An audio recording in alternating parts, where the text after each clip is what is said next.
자, 저번 주에 여러분들에게 이런 말씀을 드렸죠. 광야에서 불평하게 하도록 하나님이 불러내셔서 불평하게 하셨다고.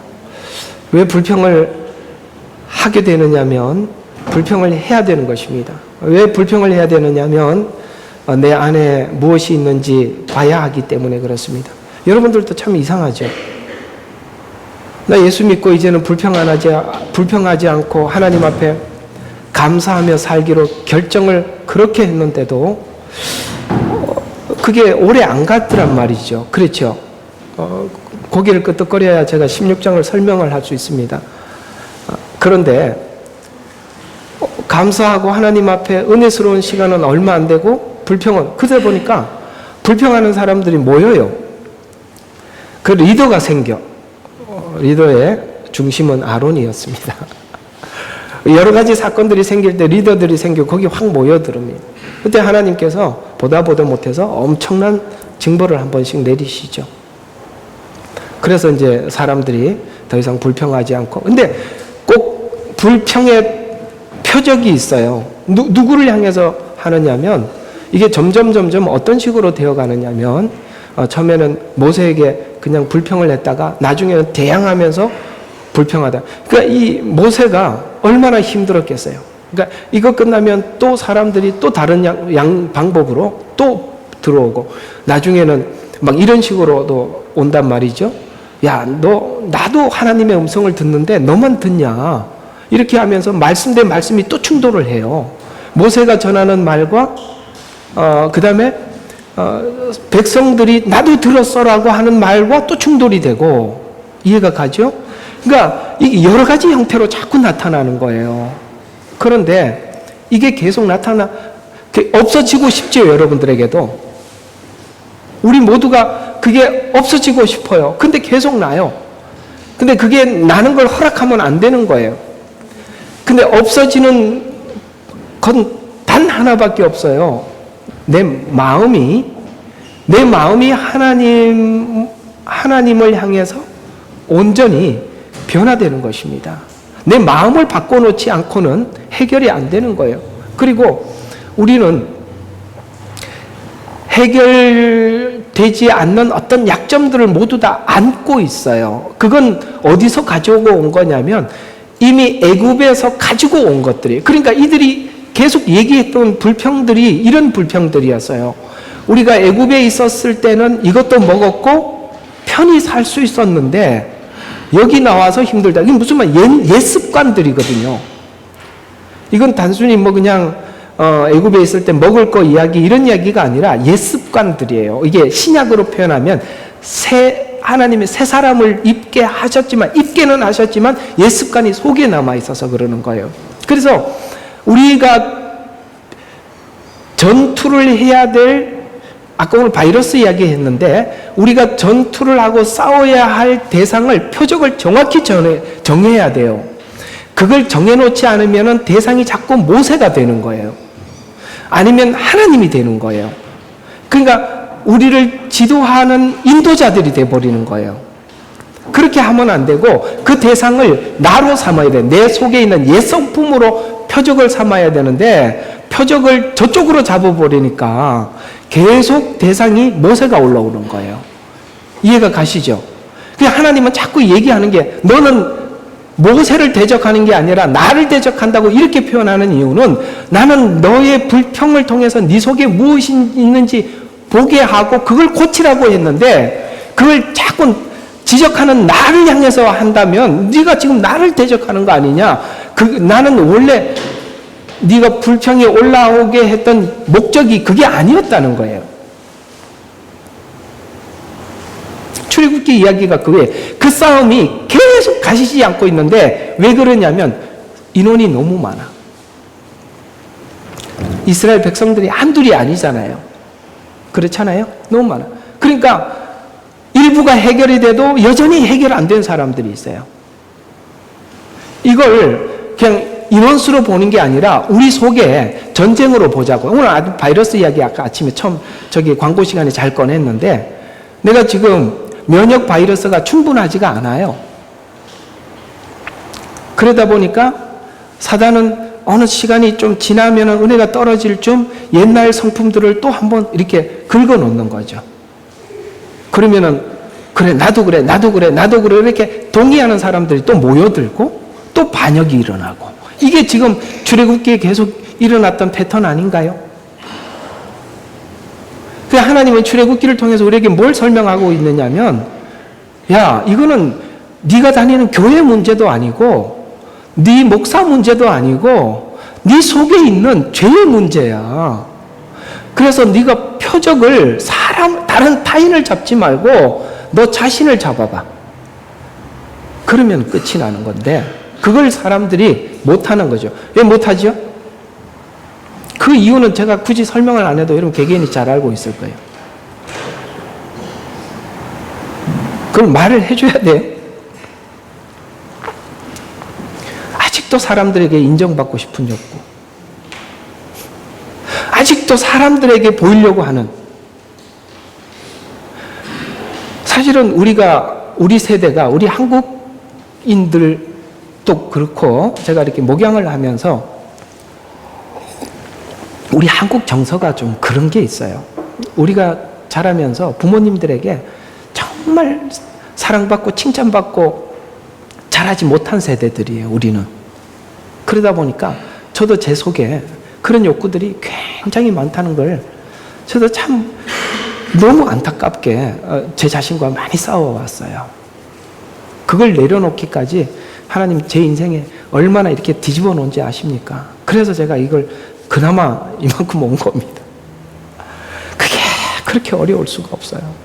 근데 우리 이번에 천년왕국과 천국을 했지 않습니까?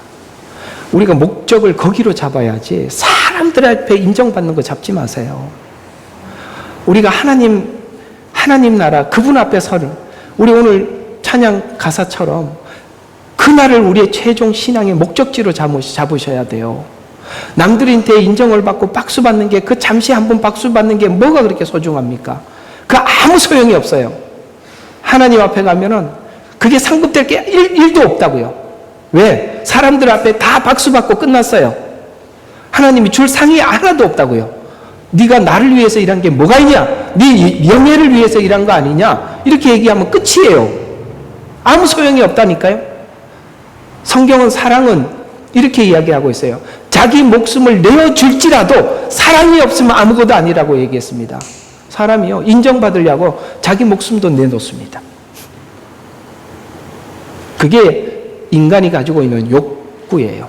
근데 그걸 우리가 하나님 마지막 소망 안에서 다 승화시켜서 여러분들의 아름다운 절제로 여러분의 삶 속에 내어놓을 수 있다면, 그보다 가치 있는 게 뭐가 있겠습니까?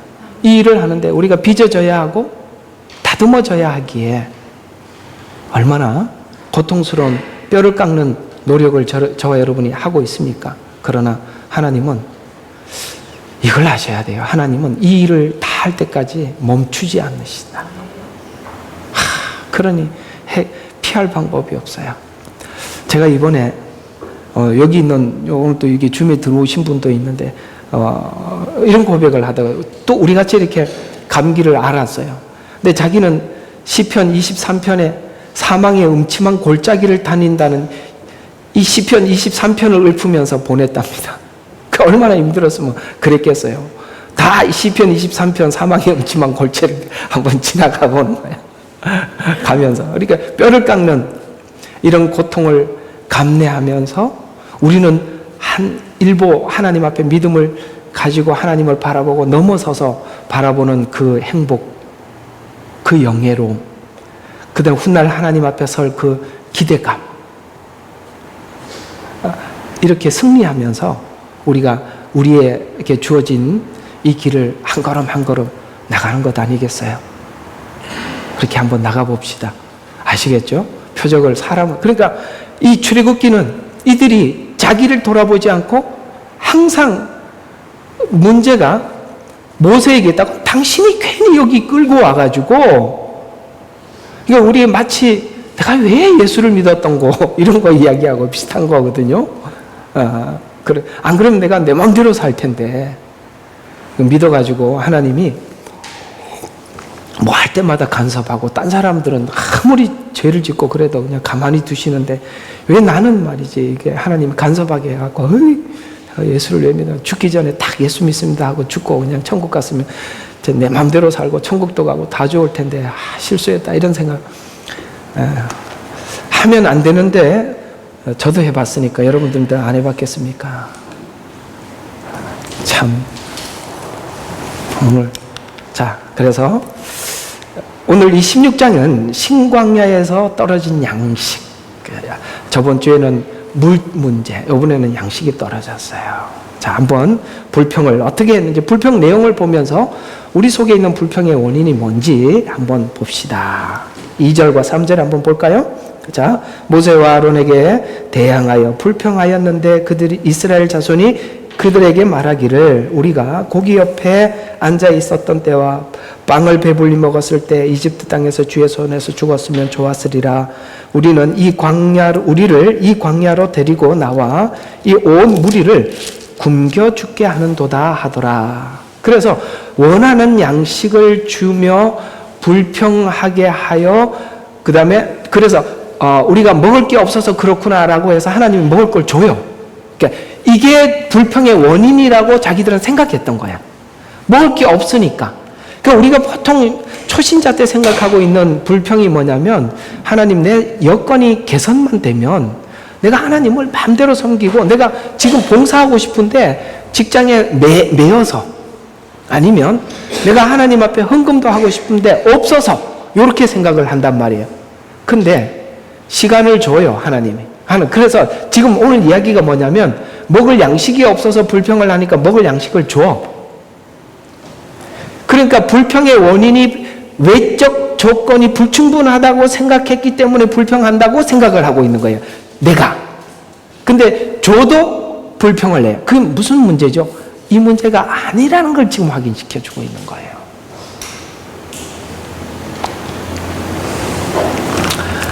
목사님 제가 형편이 여의치 못해서 봉사 많이 못해서 죄송합니다. 그런 생각 안 하셔도 됩니다. 우리는요 이런 양식을 줘도 양심이 해결되지 않는 한 이런 얘기예요. 양식을 줘도 네 마음속에 있는 양심이 해결되지 않는 한 이 문제는 계속될 수밖에 없다라고 우리에게 말씀하고 있는 거죠. 자, 신명기 8장 1절과 2절에 이렇게 말씀하고 있어요.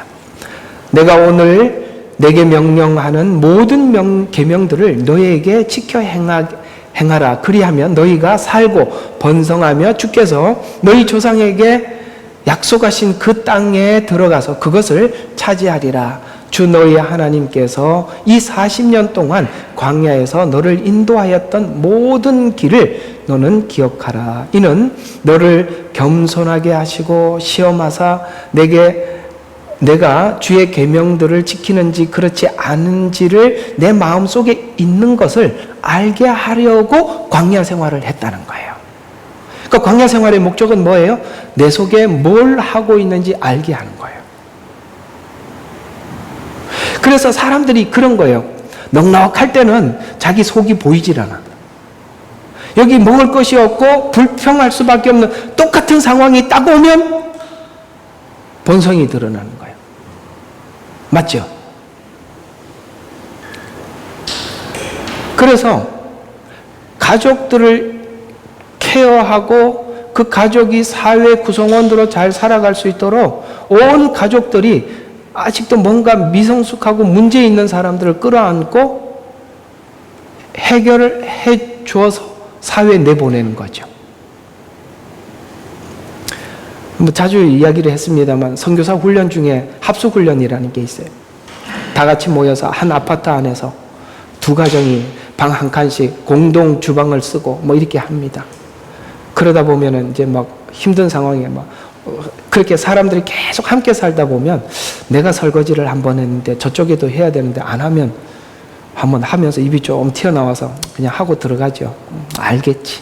다음번에도 몰라. 세 번째.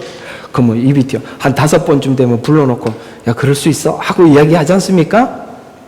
바로, 우리가, 나는 이게 사람들에게 내가 이런 성품을 노출시켰을 때, 이건 이건 내 문제가 있는 거라고 생각을 못 했는데, 다른 사람들은 당신 그게 문제 있다라고 얘기를 할 때, 내가 왜? 이렇게 하거든요.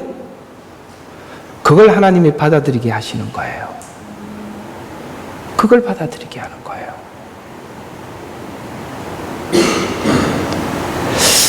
정말 여러분들이 이 부분에 대해서 수긍을 하시기를 바랍니다. 남들이 당신 그건 문제 있어. 나 편하질 않아. 나 당신의 그 성품이. 라고 이야기했을 때 모세에게 손가락질을 했던 것처럼 이 손가락질을 하게 되면 계속 그렇게 하면 하나님이 나중에 그 일을 고치기 위해서 엄청나게 손을 댈 수밖에 없는 거예요. 왜냐하면 제가 이번에 이렇게 많이 묵상됐던 것이 뭐냐면 어미가 어찌 자식을 잊으리요.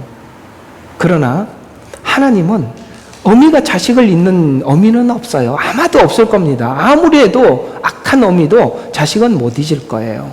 그런데 하나님은 우리를 잊지 못한대요. 왜냐하면 우리를 낳아놓고 죽으셨거든요.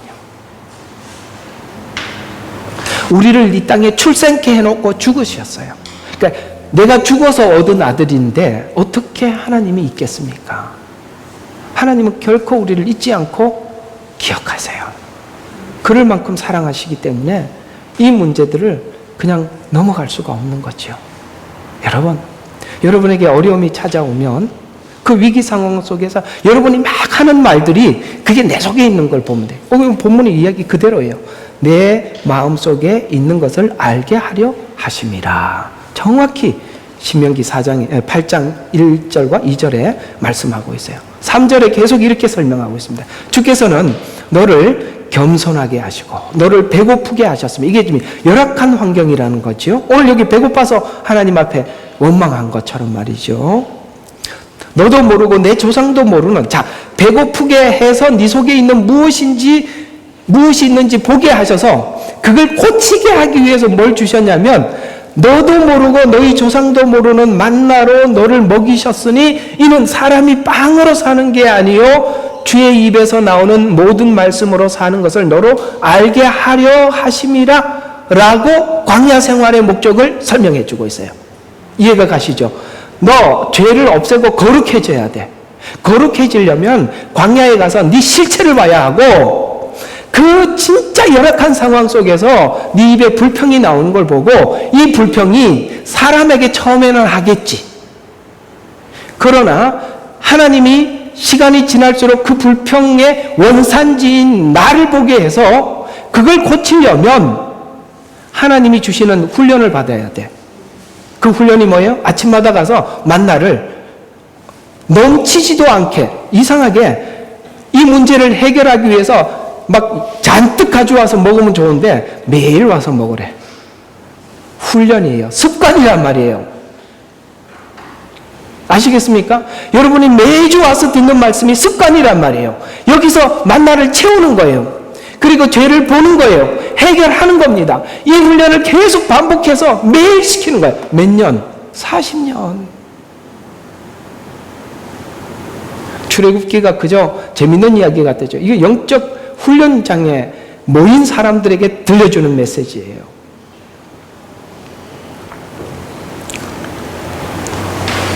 그걸 말씀을 먹어야 소화해야 먹은 말씀으로 살아야 거룩해지는 거예요. 그리고 여러분들이 하나님 앞에 거룩해지려고 하는 마음이 생기는 만큼 말씀에 대해서 갈급해지는 겁니다. 그래서 우리는 광야에서 뭘 느끼게 되느냐면 나옴을 느끼게 되고 나는 지금 있는 곳이 애굽이 아니구나. 이거는 하나님의 간섭 속에 있는 거구나. 광야는 철저하게 하나님 간섭 속에 있는 곳이에요. 그 다음에 지금 두 번째는 뭘 보게 되면 내가 지금 불평을 통해서 내 안에 죄를 몰아내고 거룩을 받아들이려고 하는 갈등이 내게 있구나. 이걸 보는 거죠. 그리고 세 번째, 소망의 목적을 보는 거예요. 이번에 천년왕국과 천국은 그 이야기입니다. 내가 들어갈 곳이 어디인지, 이제 소망을 가지고 그 나라를 바라보면서 그 거룩으로 채우기 위해서 매일 하나님 주시는 만나를 먹기 위해서 아침마다 거두러가는 것이죠.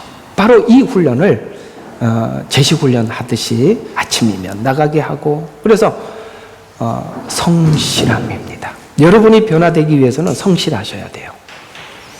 언제는 기분 좋아서 말씀을 따라 순종했다가, 언제는 오늘은 오늘 찌부퉁해, 오늘은 대충 살자, 이렇게 하니까 훈련이 안 되는 거예요. 성실하게, 이를 악물고 성실해야 합니다. 마스크를 꼈더라도 아멘. 이를 악물고 성실하셔야 돼요. 아침마다 만나를 거두러 가셔야 돼요. 남을 먹이기 위해서 만나를 거두는 게 아니라 내가 먹기 위해서 거두는 겁니다. 그래서 하나님은 딱 세상과 단절시켜 놓고 하늘의 양식만 먹이고 있는 것입니다. 자, 그래서 하나님이 하시는 일은 안정된 후에 하나님의 말씀을 따르는 게 아니라는 거예요. 지금 없게 해서, 물도 없게 하고 양식도 없게 하게 해서 하나님의 말씀을, 근데 우리는 항상 이 순서가 뒤집어져 있기 때문에 하나님이 주시는 훈련을 못 받는 거예요. 어떤 순서? 하나님 채워주시면 하겠습니다. No. 그 실험을 계속 하면서 제가 보니까 대부분의 성도는 여기 머물러 있는 것 같아.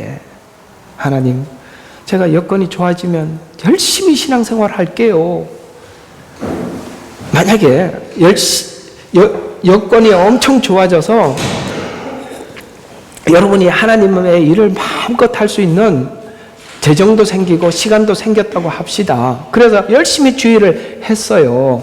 그러면 어떤 부작용이 나타날 것 같아요? 그건 다 내가 한 걸로, 사람들에게 인정받는 걸로 하게 됩니다. 아셨어요?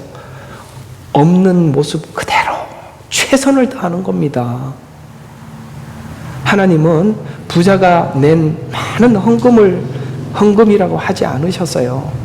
구찬 중에서도 내가 할 수 없는 정말 어렵고 힘든 상황 속에서도 하나님 앞에 조금 마음을 드리고 함께 해준 거, 하나님이 너 전부 했다고 이야기하면 하나님은 양을 보는 게 아니라 이 말이에요. 아시겠습니까? 우리는 자꾸 세상이 양을 요구하니까 하나님도 양을 요구하겠지. 하나님이 뭐가 아쉬워서요? 천지를 창조하신 분이잖아요. 여러분들에게 직권이 많은 거 그거 받아들고 하나님 뭐 하시는 게 아니에요. 그 마음을 보시는 것이죠. 그래서 하나님은 이 40년이라는 시간 동안 부족하게 하십니다. 부족한 가운데서도 외적 조건이 부족할 수밖에 없는 것 같은 상황 속에도 다 채워주셨어요. 뭘 채워주셨죠? 옷을 주셨고 신발을 주셨고 먹을 것을 제공해 줬습니다. 그래도 불평은 계속되어 갔었습니다. 그걸 보면 저는 이번에 이 내용을 준비하면서 이런 생각을 한번 하게 되었었거든요. 어떤 생각이었냐면 이렇게 우리가 이 지구상에 많은 국가들이 살아가고 있고 그 안에 크리스찬들이 있어요.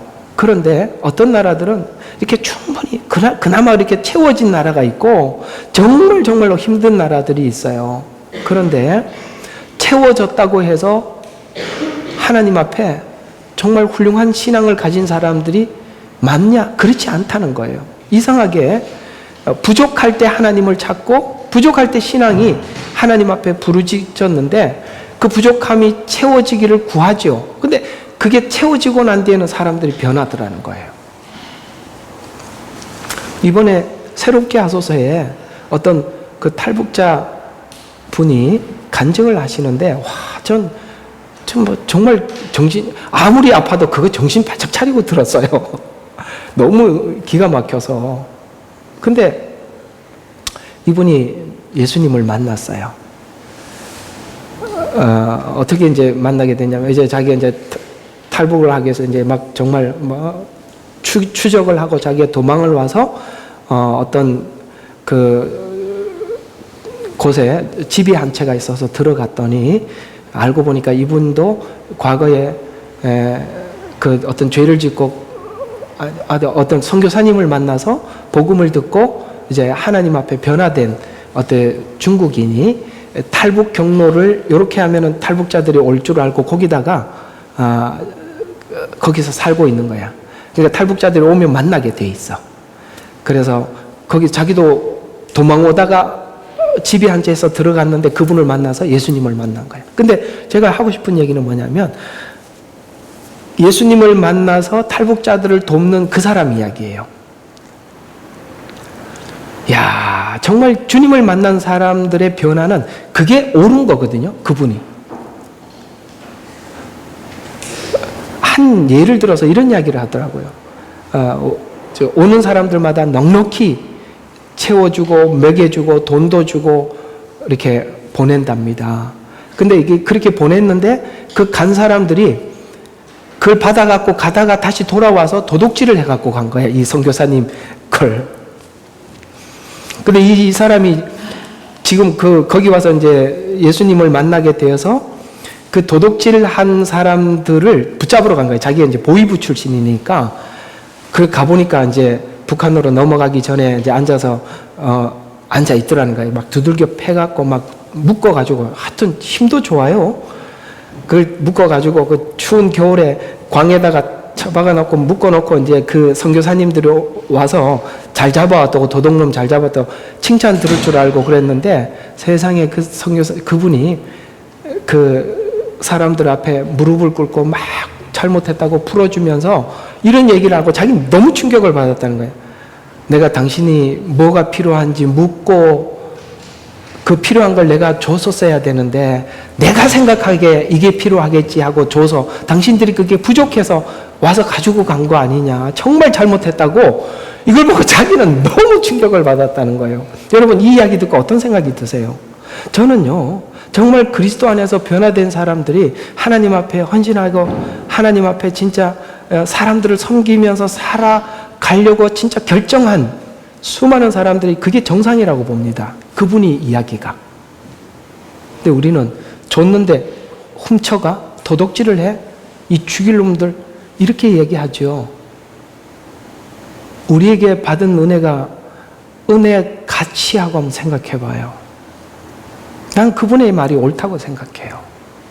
자기는 그게 너무 충격적이었다는 거예요.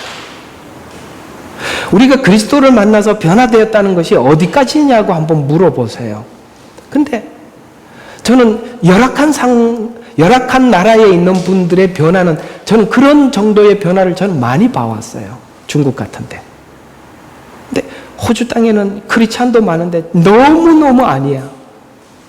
도대체 뭔 주님을 만났는지, 뭐가 변화됐는지 정말 저도 제 자신이 너무 의문이 참 그래요. 만난 게 맞는 건지, 은혜를 받은 건지 묻고 싶다 이 말이에요. 과연 그 상황이 왔을 때, 그런 상황이 우리에게도 동일하게 왔을 때 그분처럼 우리도 그런 마음을 가지고 그 사람들을 대할 수 있는 넉넉한 은혜가 있는지 우리 자신에게 한번 묻고 싶다 이 말이에요. 변화는요, 성경이 말하는 그대로예요. 왼뺨을 맞았을 때 오른뺨도 돌려댈 수 있을 만큼 우리에게 준 은혜는 넉넉한 거예요. 오리를 가자고 했을 때 심리까지 갈 마음이 생길 수 있는 에너지는 은혜 안에 충분히 있다고요.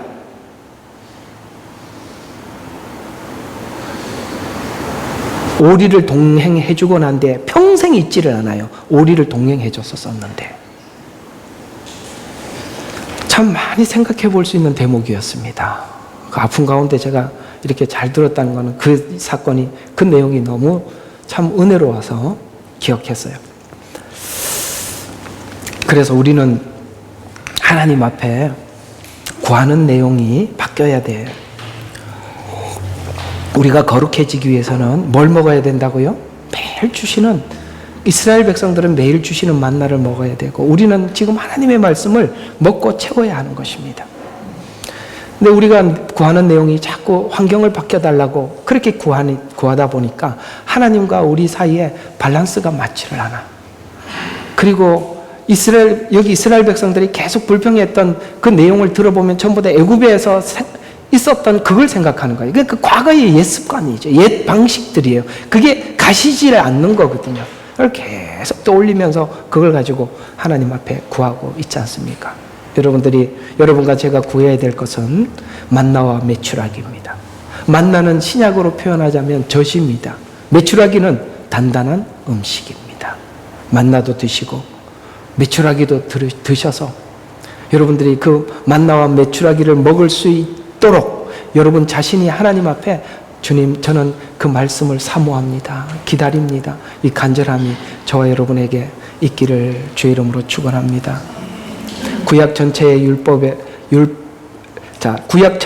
율법을 뼛속 깊이 지금 이 불평을 통해서 자기 자신들을 깊이 관찰했던 이스라엘 백성들에게 예수님은 등장하셔서 산상추훈해서 이렇게 외치기 시작합니다. 마태복음 5장 21절과 22절. 이제 이 말씀이 무슨 말씀인지 이해가 되기 시작하는 거예요. 이게 풀어지는데요. 이걸 뼈저리게 율법 안에서 해결 안 됨을 느낀 사람들이 드디어 이 말을 수용할 수가 있어요. 너희는 옛사람이 말한 바와 같이 너는 살인하지 말라. 살인하는 자는 누구나 심판의 위험에 처하게 될 것이라고 너희가 들었으나 이게 무슨 말이냐면 야, 너 살인이라는 게 성경에는 거짓도 살인이라고 표현하고 있거든요. 예를 들어서 이렇게 다른 말로 바꿔봅시다. 거짓말 하지 말라라고 계명에 나와 있는 거 알지? 예. 근데 너 거짓말 하든 안 하든 하던데요. 네가 이거 거짓말하면 심판을 받고 심판을 받는다는 위험에 심판을 받는다는 걸 알면서도 했지. 예, 이런 말이에요. 아시겠어요? 우리가 몰라서 안 하는 게 아니에요. 이게 얼마나 무서운지를 알면서도 하더라 이 말이에요. 지금 너희가 들었으나 내가 너희에게 말하노니 까닭없이 형제를 노하는 자는 누구든지 심판의 위험에 처하게 될 것이며, 자, 요게 이제 심판이 노했어요. 여러분, 노하는 거, 그 다음에 형제에게 라가라고 하는 자는 공회의 위험에 처하게 될 것이요. 또 어리석은 자라고 하는 사람은 지옥불에, 이게 점점 더 하더라는 거예요. 그게. 이해가 가요? 점점 더. 그래서 지옥불의 위험에 처하게 될 것이다 라고 얘기를 해도 거짓말은 해결이 안 되더라 이 말이에요. 공감하세요? 해결이 안 되더라. 이 미해결된 자들은 쉽게 말해서 잠정적인 살인자들이라는 거예요. 이 문제는 오직 그리스도를 통해서 그를 만나를 먹었고 우리 속에 내면이 은혜로 바뀌어야 내 내면이 해결되지 않는 한 나는 나 자신의 위주로 살아야 하기 때문에 아시겠습니까? 내 자신의 위주라는 것은 남에게 내가 인정을 받아야 되고 내가 남에게 내 존재감을 드러내고 이렇게 살아야 된다는 내 마음 아시겠어요? 내 자존심 상하는 일은 내가 허락받을 그러니까 이렇게 살 수밖에 없더라는 거예요. 그리스도를 만나고 그리스도께서 이것 때문에 죽으셨다는 사실을 알고 나도 거기에 죽지 않으면 지옥에 들어간다는 얘기를 들었으면서도 하더라 이 말이에요. 이거 하면 이해가 가세요? 우리가 예를 들어서 막 누구가 너무너무 화가 나가지고 이 문제를 꼭 해결해야 되겠어. 그래서 이렇게 얘기를 해줬어요. 너 그따구로 하면 지옥 가? 그런다고 바뀝니까? 그런 걸로는 안 바뀐다 이 말이에요. 일시적으로 잠시 바뀐 척 하겠죠. 안 바뀌어요. 우리는 그리스도를 진심으로 가슴속에 모셔드리지 않는 한 이 문제는 여전히 살아있는 문제요. 미해결책으로 남아있는 것입니다. 그래서 하나님은 하늘의 양식은 예수님은 만나예요. 하늘에서 온 양식이 그분의 살과 피를 먹는다는 것은 십자가 안에서 예수 그리스도의 은혜와 사랑을 아주 깊이 묵상하고 관찰하는 것입니다. 왜 죽으셔야만 했는지, 내가 왜 죽어야 하는지, 그리고 죽어야 합니다. 그래야 해결되는 것이죠. 율법의 울부짖음과 절규, 몸부림, 은혜의 가치와 대조하고 있는 거예요. 율법의 울타리와 은혜의 자유로움을 대조하고 있는 것입니다. 우리는 울타리 안에서 해봐야 겁나서 하는 것에 불과하지, 은혜는 우리를 자유케 하는 것입니다. 내 스스로가 예수 그리스도 안에서 묶여 들어가서 그 안에서 마음껏, 그래서 양심이 변화가 되는 거예요. 양심의 변화예요.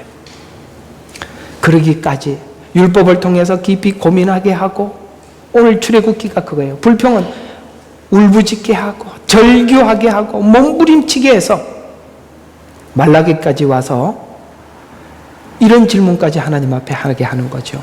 하나님, 네가 나를 사랑한 적이 있느냐? 라고 물었어요. 그때 이스라엘 백성들은 하나님께 내가 언제 주님을 사랑 안 했습니까? 아주 우리가 볼 때는 뻔뻔한데 그 사람들이 생각할 때는 안 뻔뻔하다고 생각하는 거죠. 내가 이렇게까지 했지 않습니까? 우리 인간이 할 수 있는 최고의 한도까지 다 했습니다. 라고 이야기를 하지만 말라기의 그 절망감은 마태복음의 소망으로 살아나는 것입니다. 아멘이십니까? 그래서 우리는 이 절규의 시간도 필요하지만, 그러나 우리가 이 절규의 시간을 이스라엘 백성들이 깊이 40년 동안 방황한 것처럼 할 필요가 없는 은혜를 이미 우리가 확인한 상태예요. 왜? 그들이 주님, 목사님, 이스라엘 백성들 40년 걸렸는데 저 예수 믿은 지 10년밖에 안 됐는데 아직 30년 남았어요. 아주 그냥 뺨을 때리고 싶어요. 그게 할 말이냐고, 그게. 그때 상황하고 지금 상황하고 같냐 이 말이에요. 우리는 실제 상황에서 확인하는 것은 정말 여건이 좋아졌다고 해서 우리가 잘하는 것, 잘하게 되는 것도 아니고, 여건이 나빠졌었다고 해서 하나님을 섬기는 일이 더 나빠지지는 않았다는 것. 그러므로 제가 하고 싶은 이야기는 여러분 상황이 어떻든지 지금 시작해 달라는 거예요. 아시겠죠? 상황 바꿔달라고 하지 마시고 여러분 죄와 정조준을 하고 한번 총알을 한번 쏴보시죠. 아멘? 예. 그래서 구원이 죄와 사망에서 구원했다는 말은 죄가 내 마음에 작동하는 원리와 힘을 보았다, 이런 뜻이에요. 아시겠어요? 내 속에 죄가 어떤 원리 안에서 작동하는지 보았다, 이런 이야기입니다. 그래서 우리는 거룩, 선함, 성실, 진실, 긍휼을 가진 자로 변화되기 위해서 인도받는 것입니다. 그래서 이런 사람들이 문제인데요. 구원을 교리로 이해하는 사람들. 이게 제일 문제예요. 자, 구원을 교리로 이해했던 사람들의 이야기를 한번 들어볼까요? 요한복음 8장 31절부터 좀 길어서 그냥 중간중간 제가 생략하고 적었습니다. 31절부터 이런 대화를 예수님과 유대인들 사이에 했습니다. 그때 예수께서 자기를 믿는 그 유대인들에게 말씀하시기를 너희는 내 말에 거하면 참으로 나의 제자가 되고 진리를 알게 되리니 그 진리가 너희를 자유롭게 하리라 라고 하더라 라고 얘기했더니 그들이 주께 이렇게 대답을 했어요. 우리는 아브라함의 씨요 아직껏 아무에게도 노예가 되지 않았는데 어떻게 너희가 자유롭게 되리라고 말하는가 라고 하니 예수께서 그들에게 대답하기를 진실로 진실로 내가 너희에게 말하노니 죄를 짓는 자는 누구나 죄의 종이라. 무슨 말이야? 너 아직 죄 문제 해결 안 됐어, 이런 얘기거든요. 하니라 라고 했더니 종은 집에 영원히 거하지 못하나 아들은 영원히 거하느니 그러므로 만일 아들이 너희를 자유롭게 하면 참으로 너희가 자유롭게 되리라 라고, 내가 너희를 자유롭게 할 것이다, 이렇게 말을 했어요. 그래서 37절에 중간에 좀 생략하고요. 너희가 아브라함의 씨인 것을 내가 아노라. 그러나 너희가 나를 죽이려고 하는 것은 내 말이 너희 안에 거할 곳이 없기 때문이라. 무슨 말이냐면 너희들은 구원을 이렇게 이해하고 있다는 거예요. 나는 아브라함의 씨고 혈통적으로 문제가 없다라고 쉽게 말해서 요즘으로 표현하자면 교리적으로 완벽하게 이해하고 있다 이 말이에요. 답답한 게 뭐냐면 교리적으로는 틀림없이 이야기하는 삶의 변화는 일절 없는 사람들이 대화가 안 된다 이 말이에요. 대화가 알면 뭐하냐 이 말이에요. 변화가 없는데 주님을 만난 사람들이 교리적으로 배우는 곳입니까? 아닙니다. 주님을 만난 사람들은 전부 다 성경이 말하는 것은 변화되었다라고 이야기를 하는 거예요. 그래서 나는 내 아버지와 함께서 본 것을 말하되 너희는 너희 안에 이상하게 이렇게 얘기해요. 너희 아비와 함께 본 것을 행하는도다. 뭐예요? 교리적으로는 알지만 너는 네 아버지가 하나님이 아니라 마귀라 이 말이에요. 그러니 돌로 쳐 죽이려고 그러죠.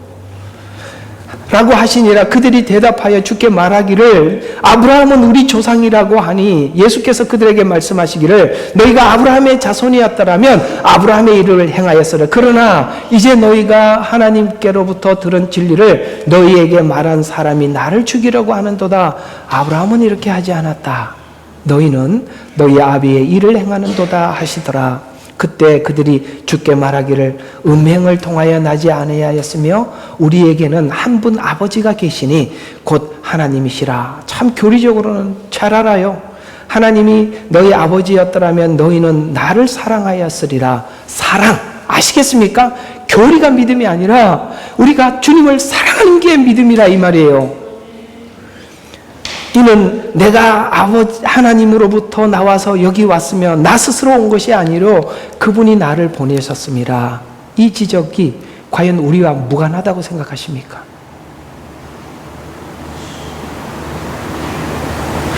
이들은 교리적으로 분명하고 구원의 확신과 열정이 있지만 삶과 인격에서 여전히 지난날의 죄의 아비였던 사단의 속성을 그대로 가지고 있다는 게 아이러니하다 이 말이에요. 그럴 수 없는 게 구원인데 말은 청산유수처럼 몇 장 촥촥촥 하는데 삶에서 속성을 보면 사단이 가지고 있는 그 속성을 여전히 가지고 있다. 예수님은 하나님을 만나면 사람이 사랑하고 변화가 있어야 되는데 너희들은 그게 없지 않냐, 그거 꺼내놔봐라 라고 하니 둘은 대화가 되질 않고 서로 돌을 던지려고 하니 예수님은 그들에게 돌을 던지지 않고 어떻게 했습니까? 그들을 피해 가셨습니다. 교리와 구원의 확신만 있으면 자유인이 되는 것인가? 이런 자들이 복음을 어지럽게 하는 자들입니다. 그리스도 안에 있으면 정죄함이 없다는 자유는 하나님이 우리를 먼저 사랑의 은혜를 알고 죄의 본성을 스스로 돌이켜서 양심의 꺼리낌 없이 하나님을 주인으로 섬기는 자유인을 성경은 의미하는 것입니다. 지금 그 자유인을 만들기 위해서 딱 애굽과 딱 단절시켜놓고 미래의 약속만 딱 약속해놓고 지금 어디서 돌리고 계세요? 광야에서도. 그래서 저와 여러분의 삶은 이 삶이 고달플 수밖에 없어요. 그래서 영적으로 지각이 있는 사람들은 이 상황, 이 문제들을 하나님 앞에 자기 문제로 올려드리고 지각이 없는 사람들은 계속 모세를 공격하는 겁니다. 이런 일들의 특징은 옳은 일을 할 때도 자신을 돌아보고 겸손하고, 그러니까 무슨 말이냐면 우리가 이제 그리스도 안에서 정말 인격적으로 변화된 사람들은 절제로 나오는 거예요. 옳은 일을 할 때도 뭐 한다고요? 상대를 생각해. 그래서 우리가 가만히 보면 변화는 언어에서 다 찾을 수 있어요. 언어는요, 이 상대를 배려하는, 아시겠습니까? 이런 데서 나오는 거예요. 내가 이 말을 하면 저분이 참 이렇게 했구나. 신앙이 어린 사람들은 다시는 교회도 안 나올 수도 있겠구나. 별의별 생각을 다 하다 보면, 그래서 이게 내가 목회를 하면서 느낀 게 뭐냐면 사람들한테 말을 못 하겠어요. 말을 마음대로 할 수 있으면 다 한 겁니다. 제가 여러분들에게도 말을 다 할 수 있는 날이 오리라고 믿고 가고 있습니다.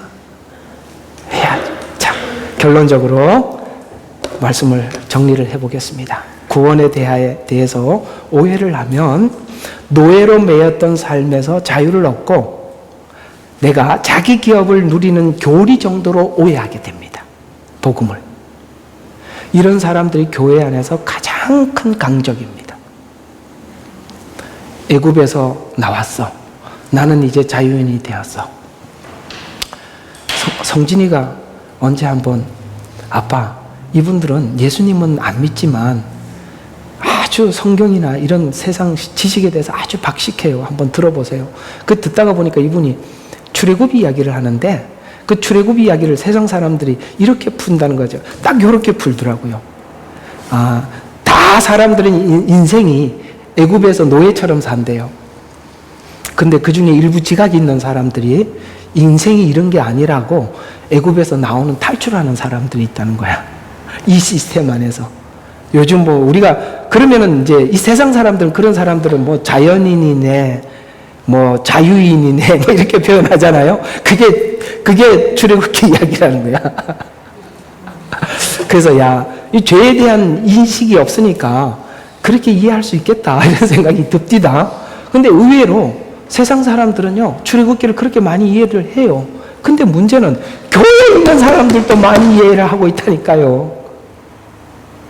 단순히 구원이 교리를 알고 내가 이제 세상에 속박되지 않고 이렇게 하나님 안에서 자유인이 되었다라는 정도로만 알고 있는데 예수님이 아까 질문했던 게 뭐라고요? 너는 교리에 대해서는 밝지만 변화는 어디 있어? 라고 묻잖아요. 거기 답은 절대 할 수가 없을걸요? 그래서 진짜 주님을 만난 증거는 뭘까요? 변화입니다. 이런 것이 구원이, 성경이 말하는 구원이 아니라 만나와 메추라기 그리고 옷과 신발을 충분히 제공해 주어도 불평과 원망이 내 안에서 계속 나온다는 것을 확인시켜서 죄의 근원이 되는 속을 거룩하게 하는 것이 구원이라고 성경은 말씀하고 있어요. 겸손해진다는 것은 교리나 환경을 바꾸어서 되는 것이 아니라 인생에서 자기가 얼마나 저급하고 낮은 수준의 사람인지 확인을 거듭해서 부끄러움에 부끄러움을 겪은 후 나온 열매입니다. 창피해야 돼요. 부끄러워야 돼요. 그런 일들이 반복해서 자기가 내 스스로 해결할 수 없는 죄인이라는 걸 알고 십자가를 초청해야 합니다. 그래서 하나님은 우리 인생 속에서 우리 안에 해결되지 않는 것이 무엇인지를 시험하면서 지금 확인해 주고 있습니다. 그러니까 하나님이 이 일을 해 주시니 얼마나 감사해요. 그래서 이걸 확인받은 사람들은 소망이 있습니다. 출애굽기는 그 방법을 가르쳐 주고 있어요. 만나를 먹어라. 하나님 앞에 나와라. 그래서 여러분 매주 이렇게 들려주시는 이 말씀 그래서 귀한 겁니다. 기도하겠습니다. 아버지 하나님,